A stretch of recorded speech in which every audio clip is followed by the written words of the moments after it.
Mental Fascination by William Walker Atkinson. Preface.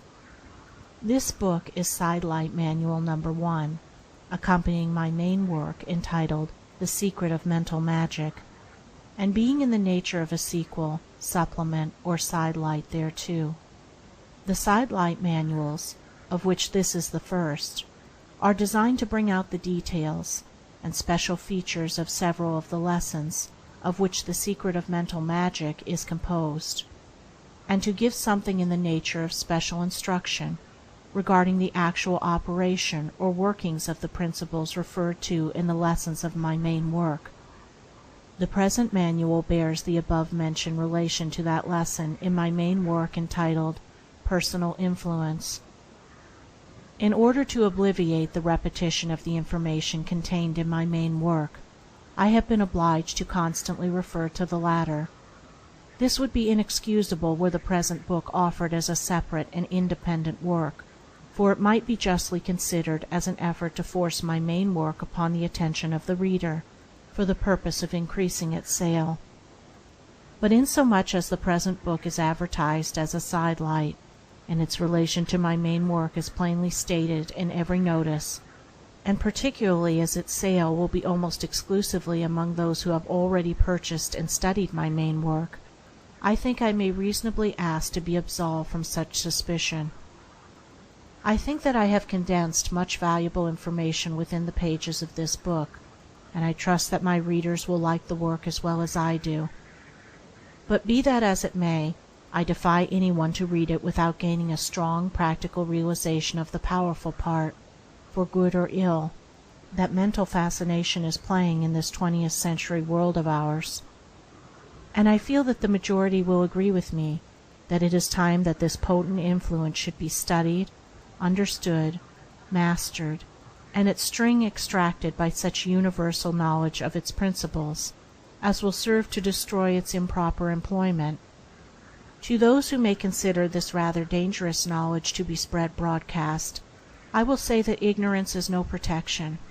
I believe that in all cases the best way to dispel darkness, and all that goes with it, is to turn on the light. And this, then, is the spirit in which this book has been written. May you so receive it. William Walker Atkinson, Chicago, Illinois, USA, May 13th, 1907. End of preface. Recording by Andrea Fiore. Chapter 1.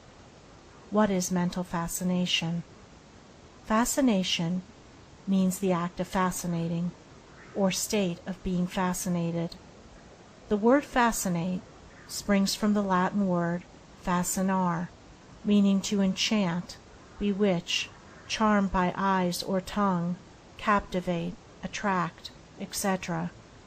The definition of the English word fascinate is as follows: to act upon by some powerful or irresistible influence, to influence by an irresistible charm, to allure or excite, irresistibly or powerfully, to charm, captivate, or attract, powerfully, to influence the imagination, reason or will of another, in an uncontrollable manner, to enchant, captivate, or allure, powerfully or irresistibly.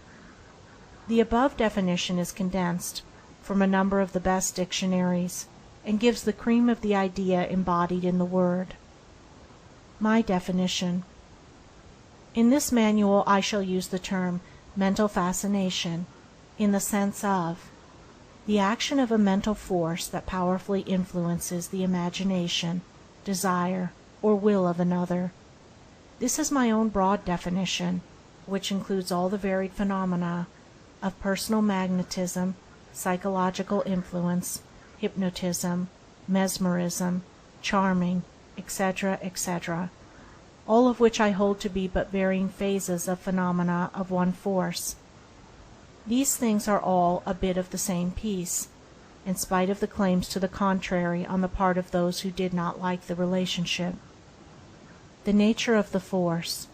What is the nature of the force which produces that which we call mental fascination, which latter I have defined as the action of a mental force that powerfully influences the imagination, desire, or will of another. Mental fascination is the manifestation. What is the nature of the mental force that powerfully influences? As you will see in some of the following chapters, there have been many theories advanced to account for this force. The theories varying from magnetic fluids to mere simple suggestions on the part of the influencing person. Nearly every writer on the subject has had his own pet theory, but although these theories varied and differed greatly, the effects produced were about the same, which naturally leads us to look for some common basic principle operating under all forms, regardless of the many theories advanced by those producing the effects. It is the old story here, as elsewhere. A man finds that he is able to produce certain phenomena by certain methods. He works along practical lines for a time, endeavoring to perfect his methods and increase the variety and effectiveness of the phenomena. When he has advanced along these lines, he begins to look around him for a theory to fit the facts of the case, and here is where he usually makes his mistake. Well, so much worse for the facts, and he either discards the non-conforming facts, or else ignores or denies them. This has been the course of theorists since the beginning. After a while, some man of a more scientific mind examines the recorded facts, and discovers the true underlying principle, and reconciles the differing theories of the original theorists by a new synthesis, which combines the true principles in all the other theories, discarding the pet hobbies or prejudices of the previous authorities. And so it is the case of mental fascination, as we shall see. The underlying theory. I shall not have much to say about theory in this book. I have explained the theory and principle underlying mental fascination in my larger book entitled The Secret of Mental Magic, of which this little manual is a sidelight. In that book I have explained the underlying force beneath all forms of mental magic, and mental fascination is one of those forms. It is the universal mentative energy, of which, and in which, each individual mind is a center of activity. I have also explained that the mentative energy of each individual mind is and may be transmitted from one person to another by means of mentative currents or waves, and that these mentative currents and waves tend to induce in the minds of other persons the emotions or feelings existing in the mental states of the person sending out the waves or currents. The mental poles. I have also explained that there are two mental poles, known as the motive and emotive poles, respectively, which manifest willpower and desire force, respectively. Desire force acts in the direction of drawing, pulling, attracting, luring, coaxing, charming, etc., while willpower acts in the direction of compelling, forcing, driving, impelling, commanding, demanding, etc. Desire always draws its object toward itself, while will always overpowers and compels its object, generally in the sense of driving it into action. In mental fascination both desire force and willpower are employed, generally in combination. Desire force has been called the feminine phase of mentative energy, and willpower the masculine. And in this, as in everything else, the combination of those two qualities produces the most marked results. The student will be able to distinguish between the action of these two phases of the force as he reads the pages of this book, in which instances of mental fascination are given. That is all that I shall have to say about theory in this book, except where the various points are brought out in illustrating the examples given. I must refer my students to my Secret of Mental Magic for details of theory and principle. The present book deals with the how rather than the why. End of Chapter 1. Recording by Andrea Fiore. Mental Fascination by William Walker Atkinson. Chapter 2. Mental Fascination Among the Animals. Even before the human race was evolved, mental fascination was known instinctively to the lower forms of life. It is said that the cells in the blood of living things become aware of the presence of each other, at distances which must preclude any theory of ordinary sense awareness. Not only do they recognize or sense the presence of each other, but they seem to be attracted toward each other by some force, or fascination, which must operate along the lines of desire and will. Eminent scientists inform us that even the atoms manifest an attraction for each other, varying in degree according to the nature of the respective atoms. And the same authorities tell us that this attracting operates along the lines of a desire for each other and a will, which causes them to fly to each other. Is it not reasonable to suppose that in this instinctive manifestation of attraction, and the response to attraction among the atoms, there is to be found the elemental principle of mental fascination?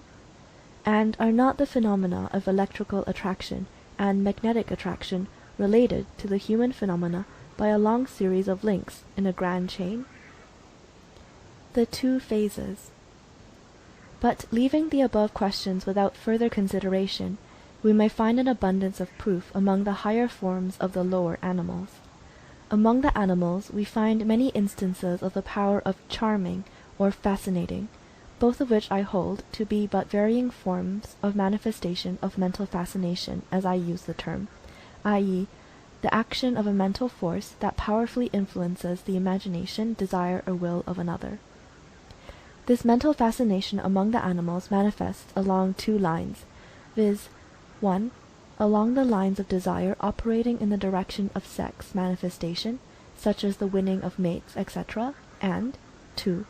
Along the lines of will operation in the direction of overcoming the prey of the animal, such as the charming of birds by serpents, or of the smaller animals by tigers, etc. These cases are capable of liberal illustration and proof, and natural history affords us full authority for accepting the same. Instances of animal fascination. I recently read an account of a naturalist who related that one day in a tropical country he noticed a winged insect circling around and around a scorpion.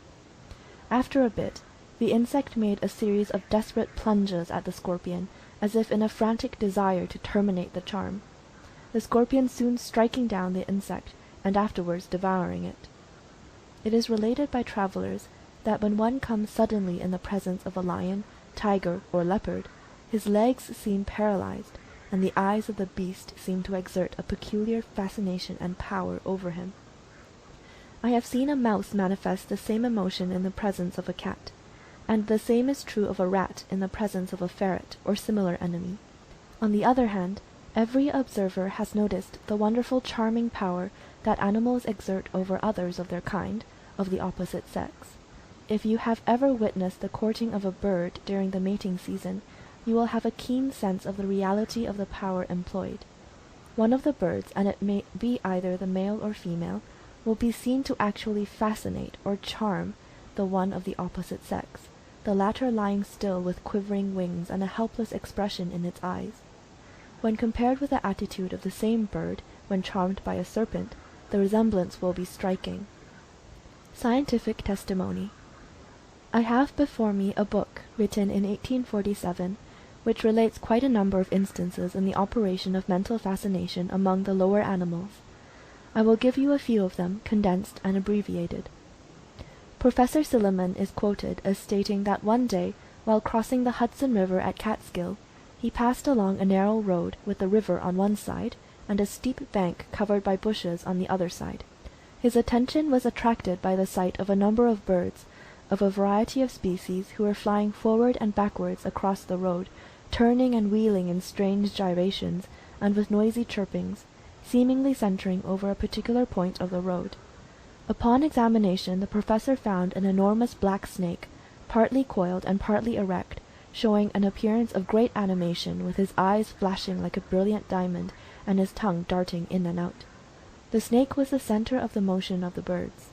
The professor adds that although the snake disappeared in the bushes, frightened at the approach of the men, still the birds seemed too dazed to escape, and perched on the nearby bushes, evidently awaiting the reappearance of their charmer. The Charming by Snakes. The same book relates an incident of a man in Pennsylvania who saw a large black snake charming a bird. The bird described gradually decreasing circles around the snake, at the same time uttering piteous cries. It seemed almost ready to drop into the jaws of the snake, when the man drove off the latter, when the bird arose with a song of joy.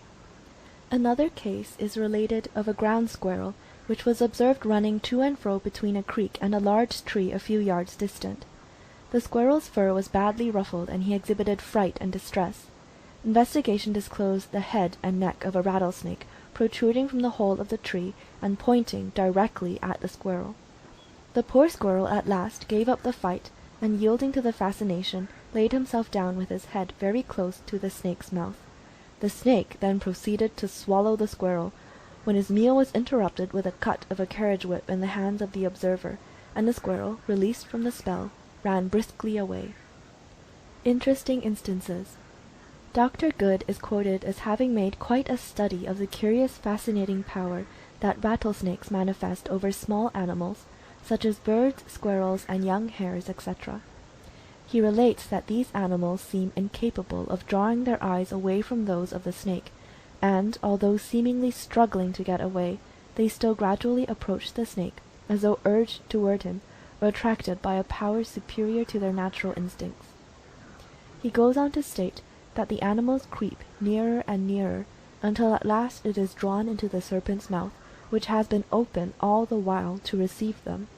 Dr. Barrow is quoted as relating many instances of this kind known to peasants in all parts of the world. Valiant, the African traveller, tells of an instance in which he witnessed a shrike at the very act of being fascinated by a large snake at a distance, the fiery eyes and open mouth of which was gradually approaching the bird, the latter manifesting convulsive trembling and uttering piercing shrieks of distress. The traveller shot the snake, but upon picking up the bird he found it dead, killed either by fear, or the power of the serpent, or perhaps by the violent breaking of the spell. He measured the distance between the snake and the bird, and found it to be 3 1/2 feet. Strange stories. A case is related in one of the early reports of the Philosophical Society, in which a mouse was put in a cage with a viper by way of an experiment. The mouse at first seemed greatly agitated, which state was followed by a condition of fascination, the mouse drawing nearer and nearer to the viper, which remained motionless, with distended jaws and glistening eyes. The mouse finally actually entered the jaws of the viper and was devoured. Bruce, the African traveller, relates that the natives of an interior tribe seem to be protected by nature against the bite of scorpions and vipers. They are said to handle these creatures fearlessly, the latter seeming to be robbed of their power of resistance. He states that the creatures seem to sicken the moment they are touched by the natives, and are sometimes so exhausted by the invisible fascinating power that they perish shortly. He says, "I have constantly observed that however lively the viper was before, upon being seized by any of these barbarians, he seemed as if taken with sickness and feebleness, and frequently would shut his eyes, and would never turn his mouth toward the arm that held him." Snake Charmer. Personally, I have seen a somewhat similar case. When I was a boy in Maryland, I knew of a farm-hand who was called a snake charmer. How he did it I could never find out, but he would exert some kind of influence over all kinds of snakes, poisonous ones included, and would cause them to remain fascinated until with a quick movement he would grab them by the neck with his bare hands. This man generally carried a few pet snakes around with him for company. They seemed perfectly contented, and would poke their heads up out of his pocket in order to look at someone else with whom he might be talking. The negroes on the farm had a mortal terror of this man, and would walk a couple of miles rather than pass by his house. Fascinating fierce animals. The power of charming animals, dogs, and wild beasts is undoubtedly possessed by some men in varying degrees, and nearly everyone has known of men who could charm the wildest horses as if by magic. I have read of some burglars who seemed able to quiet the most ferocious watchdogs. The Swedish writer Lindekrantz tells of certain natives of Lapland who are possessed of some process of charming dogs, to such an extent that they have been known to cow the most savage greyhound causing him to fly from them with all the signs of abject fear. Many of my readers have seen or heard of the horse whisperers found in various parts of the country, who will shut themselves in a stable with a fierce horse, and by whispering to him will manage to tame him completely and make him passive to their will. Charmed by a snake. There are cases recorded in which men, who have been charmed by a snake, have afterwards given in their experience. One of these cases relates that a man was walking in his garden when he suddenly came into the presence of a snake, whose eyes gleamed in a peculiar manner. He found himself fascinated as if by a spell, and unable to withdraw his eyes from those of the creature. The snake, he stated afterward, seemed to begin to increase immensely in size, and assumed in rapid succession a mixture of brilliant colors. He grew dizzy, and would have fallen in the direction of the snake, had not his wife approached, throwing her arms about him and breaking the spell. Another similar case is related, in which a man found his companion standing still on the road, with his eyes fixed intently upon those of a large rattlesnake, which was regarding him fixedly with gleaming eyes, scintillating in its raised head. The man was leaning toward the snake, and would have fallen toward it in a few moments. He was crying feebly but piteously, "He will bite me! He will kill me!"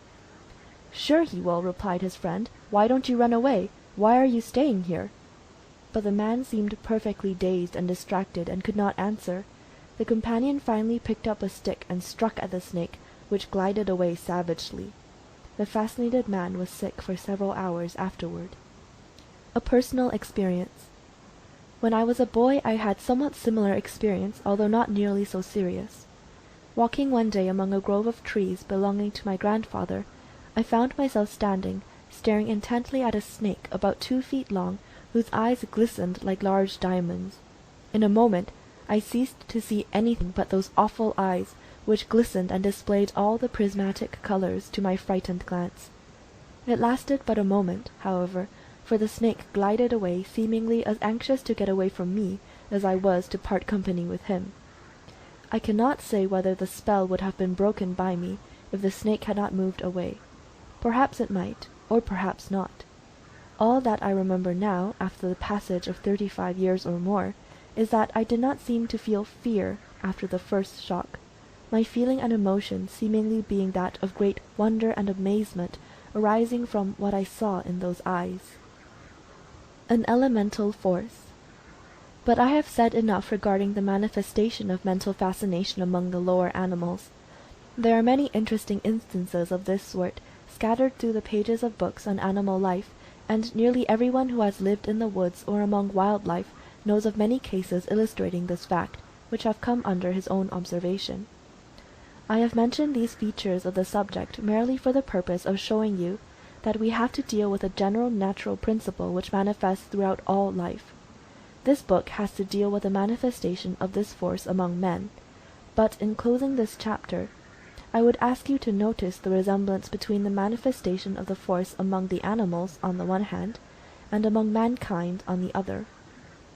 The animals employ the force for 2 purposes, i.e., the captivating of mates and the capture of prey. And how do men and women use it? Among similar lines. Yes, I mean this, as startling as it may appear. For is not the use of fascination in the direction of attracting the opposite sex akin to the sex charming noticed among the birds and animals?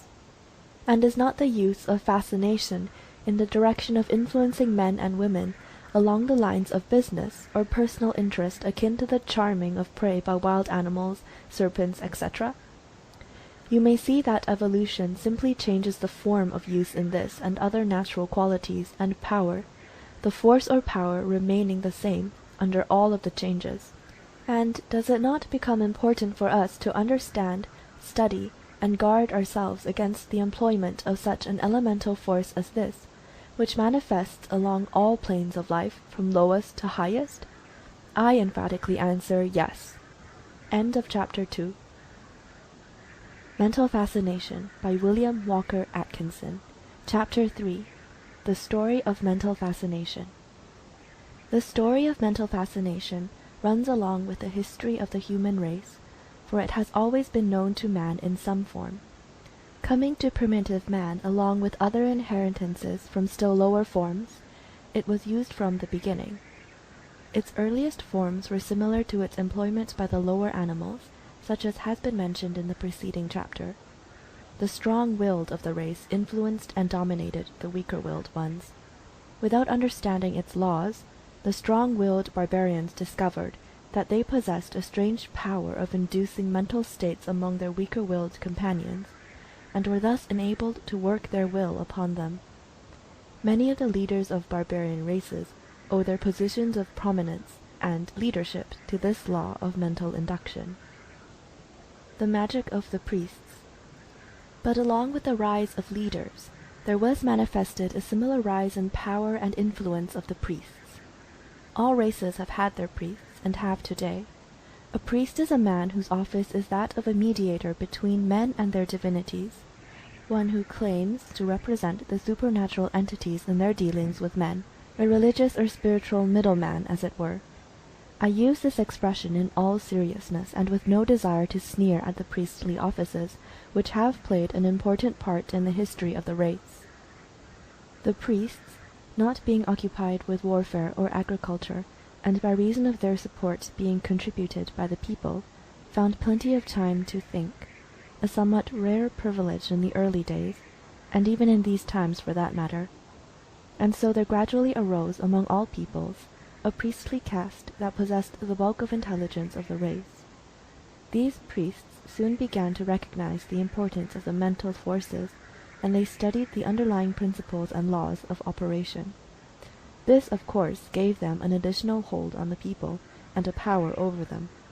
There seems to be no doubt but that even in the early days of the race, the priestly caste held a very wide knowledge of the laws and practice of mental fascination.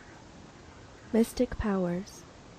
In the heart of Africa today, we find the voodoo men, or conjurers, or medicine men, well versed in the application of mental fascination. It was known among the early American Indians, although their degenerated descendants seem to have lost the knowledge, except in a few instances. The power of the priesthood among primitive races is based almost entirely upon some form of mental fascination, and as we see the race ascending in the scale, so do we see the priests displaying a broader and fuller knowledge of the subject in question. The history of the Oriental races show that a full knowledge of the operation of mental fascination has been possessed by them for thousands of years. In the pictured stories of the Egyptians, the traces of which appear in the ruined temples and other buildings, we see that they understood the art perfectly. In ancient Persia and Chaldea, the art arose to great heights. In fact, among all of the advanced ancient races of men, we find an important place given to the subject before us. The Ancient Mysteries. Among the ancient mysteries, the various ceremonies of the temples of the early races, we see many instances of the use of mental fascination. Back of the rites and ceremonies was always the same underlying principle of mentative induction. In the early use of the force, its employment was largely along the lines of healing, which phase of the subject does not concern us in this particular manual, although it belongs to the general subject of mental magic. But still we read in the pages of early history of many instances of mental fascination, pure and simple. That which was afterward called mesmerism, hypnotism, etc., was well known to the ancients, and, in fact, some of the recorded results coming down to us from the past have never been equaled by modern experimenters. Some of the feats of the modern Hindu magicians, or fakirs, which will be mentioned in detail as we proceed, have never been equaled by Western hypnotists. The Tale of the Magi. As I have stated in Lesson 4 of Mental Magic, the name magnet given to the lodestone or natural magnet was bestowed by the ancients because the observed properties of the lodestone resembled the mental power of the magi, or esoteric priesthood of ancient Persia and Media. These priests were the magi, or wise men of the East, who had developed wonderful mentative powers and who were known as wonder workers. The word magic comes from the same source. When the attracting power and quality of induction of the lodestone were noticed, it was remarked that the physical phenomena closely resembled the mental phenomena of the magi, and therefore the lodestone was called the Magian stone, or the magic stone, from which sprung the terms magnet and magnetism. As the centuries rolled by, and the Western world had its attention called to the mysterious phenomena of mesmerism, etc., in the 18th century the public mind instinctively connected the phenomena with that of magnetism, and the terms animal magnetism, personal magnetism, etc., came into general use. And these terms persist to this day, and we hear the terms very magnetic, lacking magnetism, magnetic personality, etc., etc., as applied to people. And so history worked out an instance of the law of compensation.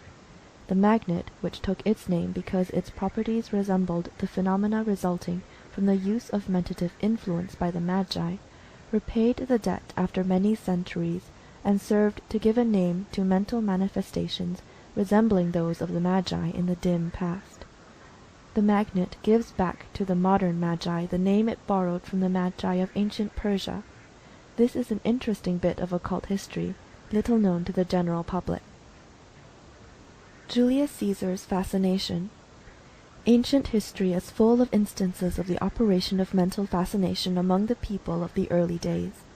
It is related that Julius Caesar, while quite a young man, fell in with pirates near the Isle of Rhodes, who captured his ship and took him prisoner. They held him for several weeks while awaiting the ransom money being raised by his relatives. Plutarch writes that while the young Caesar was a captive of the pirates, he asserted his mastery over them to such an extent that he seemed a ruler rather than a prisoner. When he wished to rest or sleep, he forbade them to make any noise, and they obeyed him without question. He abused them and ordered them around like servants, and they did not seem to disobey him. He did not hesitate to threaten them with death when he regained his liberty, and they did not resent it, and he afterward made good his threat. The mystic power of Alcibiades. It is related of Alcibiades the Athenian that he once made a bet with some of the young Athenian nobles that he would publicly box the ears of Hipponicus, a venerable and greatly respected citizen. Not only did he bet that he would do this thing, but he also claimed that he would afterward compel the old man to give him his favorite daughter in marriage. The day following, when Hipponicus came out, Alcibiades walked up to him and gave him a resounding box on the ears. The old man seemed dazed and bewildered, and retired to his home. A great public outcry arose, and the young man seemed likely to fall a victim to the indignation of the citizens.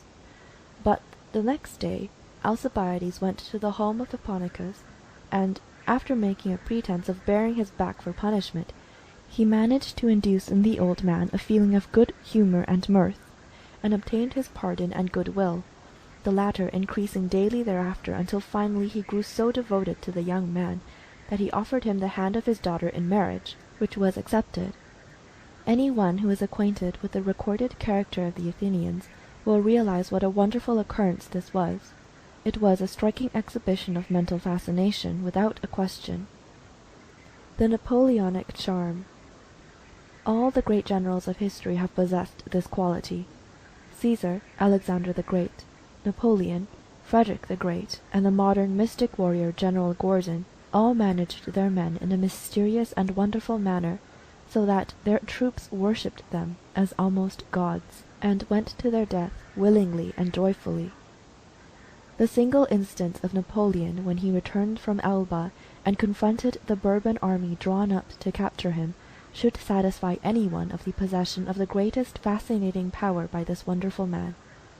You remember that the troops were drawn up confronting Napoleon, their muskets levelled at his breast in obedience to the command, "Aim."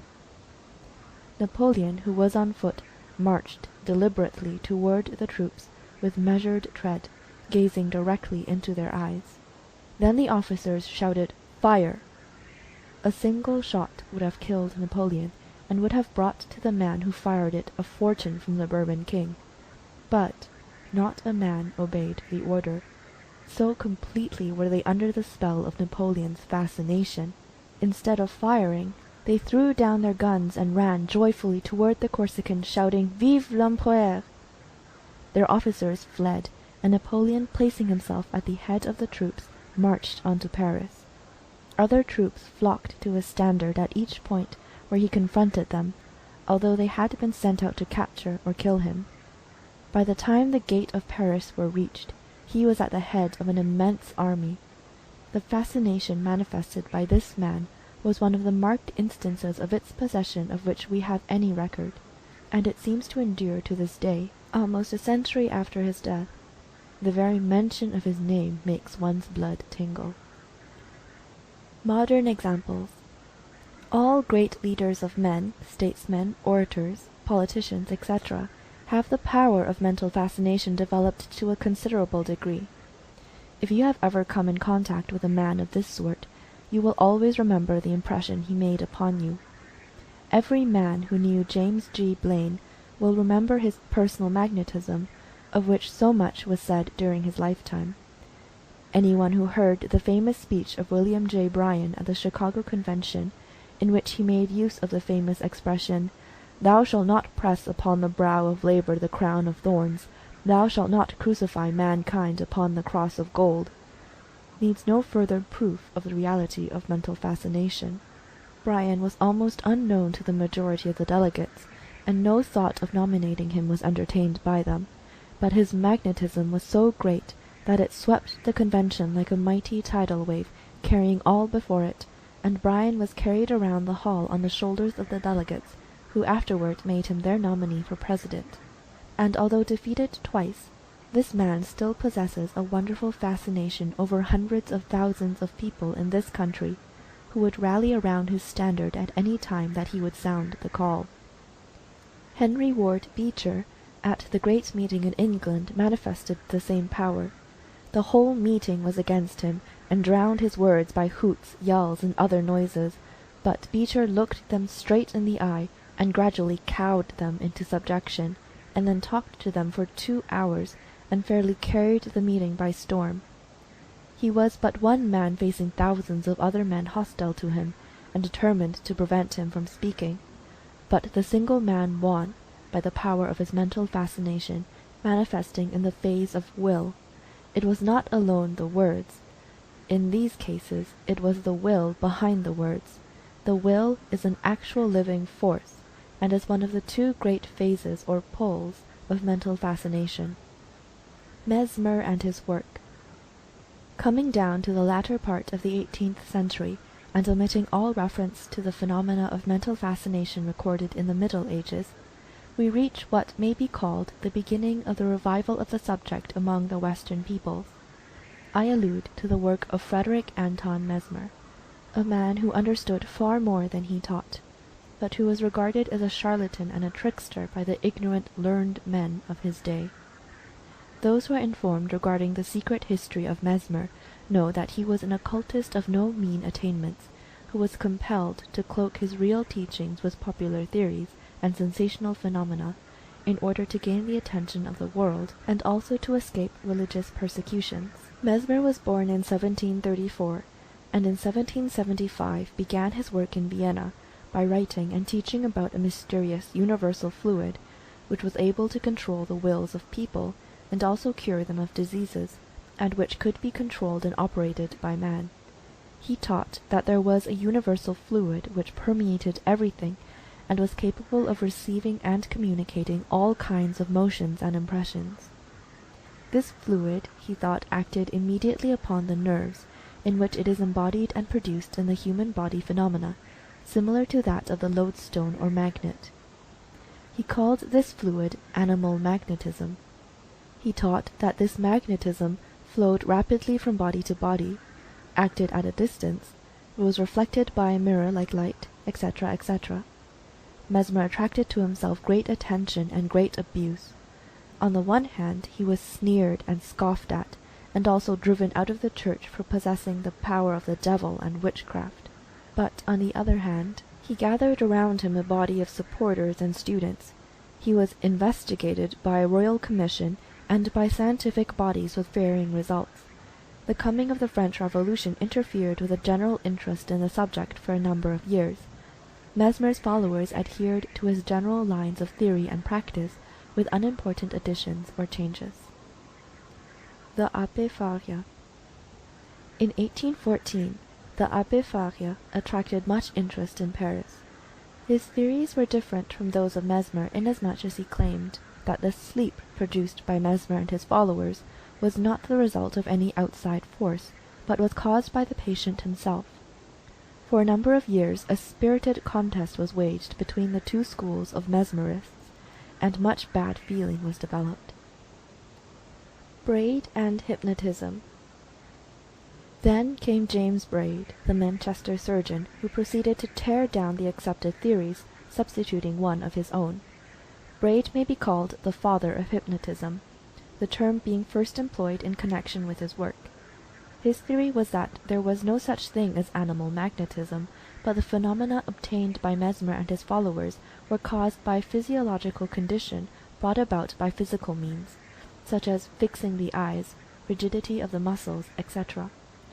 Braid made some very important contributions to the knowledge on the subject, although of course all that he wrote or taught was colored by his own particular theories. Braid regarded the hypnotic sleep produced by his methods as the necessary condition and cause of the phenomena of animal magnetism. Braid's writings brought the subject before the attention of physicians who had up to his time avoided it as unprofessional, etc., and a series of investigations by medical men in France and Germany were begun, and have continued up to this time. The result of such investigation has been the placing of the subject upon a scientific basis. Lebu and suggestion. Dr. Lebu, of the school of Nancy, France, first brought into prominence the theory of suggestion, which has since found so many followers. Dr. Burnham, a pupil of Lebu in his work, Suggestive Therapeutics, carried his teacher's theories on still further. The theory of suggestion, as taught by Lebu and Burnham, was that the cause of the phenomena of mesmerism and animal magnetism, etc., lay in the verbal suggestion or verbal command of the hypnotist to the subject, given and received while the subject was in a deep hypnotic sleep. This hypnotic sleep was considered to be an essential and fundamental prerequisite of the phenomena. It was all sleep, with the teachers, students, and investigators at that day, and the majority of them are still under the spell of the old teachings. Burnham's mistake. As an instance of how near a man may come to a thing and still miss it, I may mention that Burnham has recorded that in rare cases, where the conditions were exceptionally favorable, he could obtain results even when the subject was not asleep. But he missed his opportunity of following up this promising lead, and to the end he proceeded upon the belief and theory that the hypnotic sleep was a necessary precedent to the phenomena obtained. He endeavored to produce the condition of deep sleep, or profound hypnosis, believing that the same was a necessary condition for suggestibility. The very word hypnosis arises from the Greek word meaning to lull to sleep. So you can see how deeply this idea of sleep was and is among hypnotists. Remember this always, please. Hypnosis means a condition of sleep, so never use the word in any other way. Mental fascination is not hypnosis, although hypnosis is a form of application of mental fascination.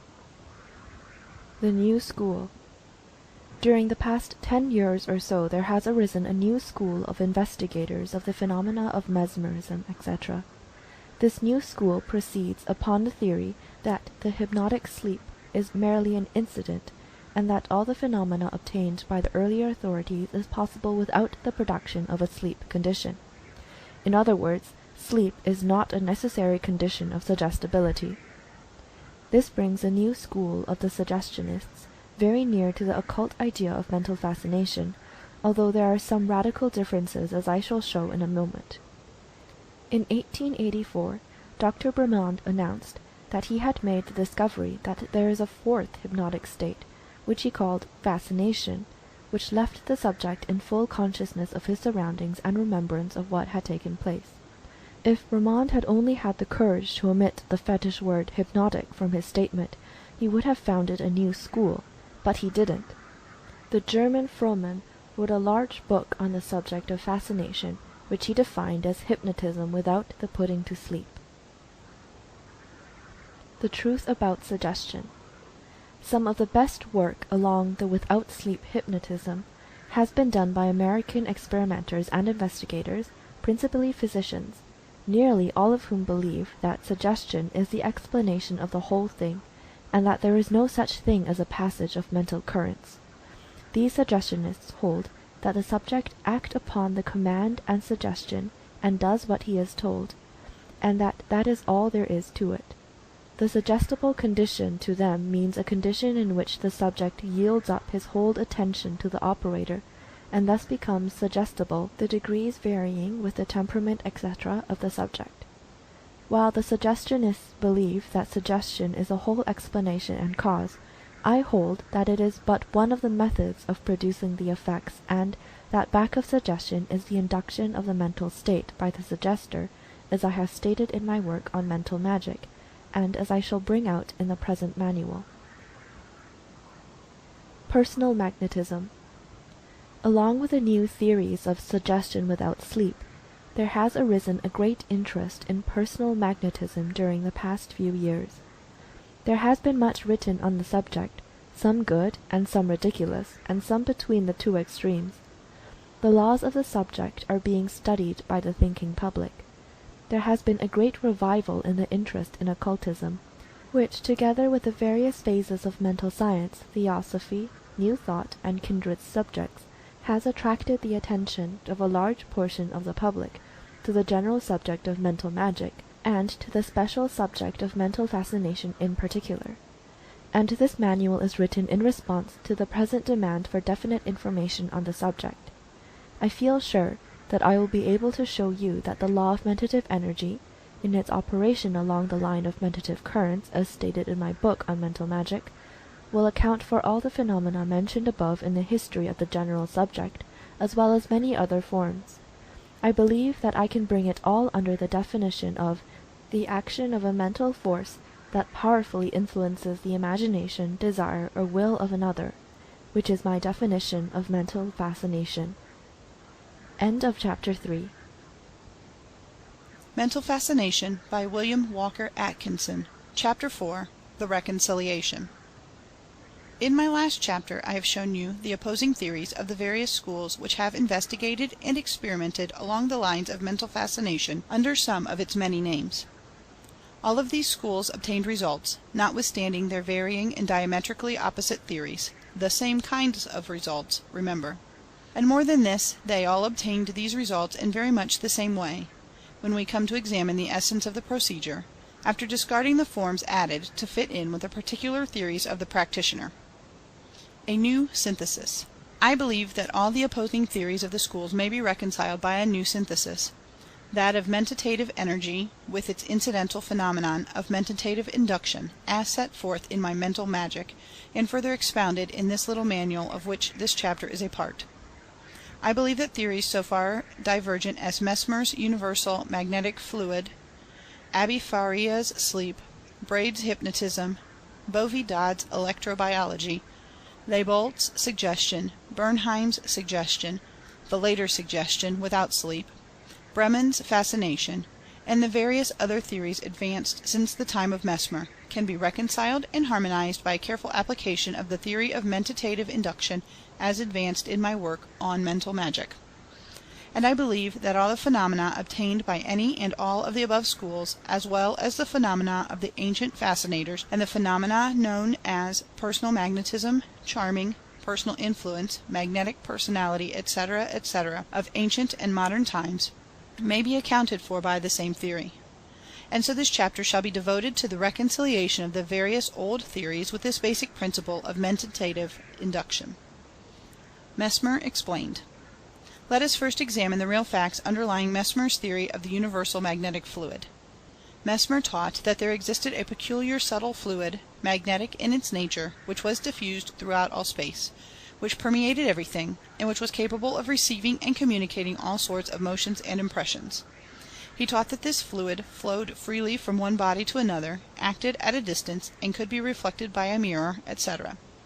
He did not explain what this fluid was, except that it produced magnetic effects, and must therefore be magnetic in its nature. He He proved that he could produce effects, and he gave out a theory to fit in with the facts, and that was within the comprehension of the people of his time. Now let us apply the idea of universal mentative energy, with its incidental phenomenon of mentative induction, to Mesmer's theory, and see how easily the reconciliation is effected. The mentative energy, like Mesmer's fluid, is universal, is diffused through all space, permeates everything. Like the fluid, it apparently passes from body to body and communicates impressions, etc. But now we know that the energy is transmitted in waves or vibrations which reproduce the original feeling by mentative induction in the second person. There is no necessity for the flowing fluid any more than there is for an electric fluid flowing over wires or through the air. The fluid idea has been superseded by the wave idea in both physics and metaphysics. The nature of the magnetic fluid. We may readily see that this magnetic fluid theory of Mesmer may be explained by the theory of mentative energy and mentative induction. There is no magnetic fluid. The energy is mental in nature and operation, and the phenomena arising therefrom is mentative also. Mesmer sought for his answer in physics, but we find it in metaphysics. The force is not physical, it is mental. All the phenomena obtained by Mesmer and his followers may be accounted for by the theory of mentative energy and mentative induction. The mental states of the mesmerist may be communicated to his subject by waves of mentative energy, and a corresponding feeling or mental state is induced by mentative induction. As we shall see as we proceed, the sleep of the mesmerist and hypnotist is merely an induction condition arising from the desire in the mind of the operator, accompanied by the suggestion on his part. Fabrea explained. The theory of Abbe Faria that the sleep condition was not the result of any outside force, but arose from within the patient himself, is also reconciled by the theory of mentative energy and induction. Of course the sleep arises from within the patient himself, but it is induced by the waves of mentative energy of the operator, accompanied by his active suggestions. Braid reconciled. Braid's theory is also reconciled. He held that the phenomenon was of a physical nature, rather than a mental, and that it was a reflex physical action arising from fixing the eyes, rigidity of the muscles, etc. His hypnotic sleep was undoubtedly heightened by his practice of tiring the eyes and muscles, on the same principle that one is tired mentally by unusual exertion of the eyes, as in the case of visiting an art gallery, museum, strange city, etc., and that the power of resistance is thereby weakened, and one is far more likely to then accept suggestions of mentative waves. How many of us have felt mentally done out after visiting a museum, or after witnessing a long parade, or after sitting through a modern circus performance, with its 3 rings going at one time? And who does not remember how many foolish things he had done at times when he was too tuckered out to object to the suggestions and influences of those around him? A danger signal. Many a girl has gone to her ruin by the subtle suggestions and influence of some male scoundrel, directed toward her after an evening of the show or circus, or after a day of sightseeing in a strange city. I tell you, friends, that in such cases the will becomes tired by overuse arising from unaccustomed tasks, and it becomes woozy and incapable of resisting the attacks upon it. As I have told you in my larger work, beware of all suggestions, etc., when in a tired state. Make a habit of saying no to attempts to make you commit yourself at such times. Wait until you feel fresh and strong, and the will is able to attend its business for you. Many a man has said yes to his sorrow, to propositions advanced to him when he was tired by the day's work, and his will was weak and unable to resist. I cannot say this to you too often, and have therefore dragged it in again at this place. There is a great psychological principle involved in this point, and you will do well to fasten it in your memory. Braid's theory may be reconciled to the idea of mentative energy and induction, when we see that his eye fixation and muscular rigidity is merely the means of producing a suggestible condition, that is to say, a condition in which suggestions are more readily accepted, and mentative currents are more readily received, in both cases, the tired will allowing the outside influence to enter. Suggestion explained. The theories of suggestion are not contrary to those of mentative energy and induction, when properly understood. The facts of the suggestionists are undoubted, but they make the mistake of ignoring the mental states of the suggestionist. They think that their effects are produced by suggestion alone, and forget the mental state behind the suggestion, which is the real motive force. If their theories be true, why is it that 2 men using the same words of suggestion upon the same subject produce varying degrees of effect? It is because the mental states or dynamic mentation of the 2 men vary in quality and degree. The suggestionist thinks that he is merely directing his suggestion by words, etc., toward the subject, but all the time he is pouring out a current of mentative energy which rapidly induces the desired mental state in the subject. The best suggestionists are those who have acquired the suggestive manner, which is developed by the exercise of authoritative utterances and commands, the physical appearance, manner, and tones arising from a reflection of the mental state within. I have seen this in the case of one of America's most celebrated suggestionists, a prominent physician and scientist with whom I was associated in magazine and other work in the years 1900 and 01. I have seen the doctor giving the most powerful suggestions at one of his classes or clinics. So powerful were the emanations of mentative energy, or currents of the same, that the members of the class could distinctly feel the same, and at times could almost see them. And yet the doctor, who was wedded to his particular theories of suggestion, pure and simple, after such a wonderful manifestation, would calmly inform his class that it was nothing but suggestion, nothing more to it. And he believed it, but hundreds who attended his classes went away more firmly convinced than ever that there was something more to it, and that there was a cause behind his suggestions. The theory of suggestion is all right, but what lies back of suggestion? What gives the suggestion its force? Of what inner and invisible thing is the suggestion the visible and outward sign? Mentative energy. In harmony, harmonized. And my theory of mentative energy and induction may be reconciled with the theories of the later suggestionists, including those who still adhere to the sleep delusion, as well as those who have advanced beyond it. And it explains all the phenomena of the ancients, with the religious and mystic rites. The phenomena of charming, fascination, personal magnetism, personal influence, etc., is all embraced under the theory advanced in this work, and my larger work which preceded it. As we proceed with this work, we shall see the mentative energy and mentative induction in actual active operation in these various phases of phenomena, but I trust that this chapter will have shown you that there is one principle underlying all of the various theories and phenomena, and that the facts of mentative energy, and the operation of the same in its phenomenal incident of mentative induction, are sufficient to include and cover all of the varying manifestations of the force observable under the disguises of the conflicting theories of the various schools and cults. There is but one underlying cause, and that is mentative energy. There is but one underlying law of the operation of this force in the direction of affecting other minds, and that law is mentative induction, either direct, i.e. by mentative currents, or indirect, i.e. by suggestion, or, as is generally the case, by both combined. End of chapter 4.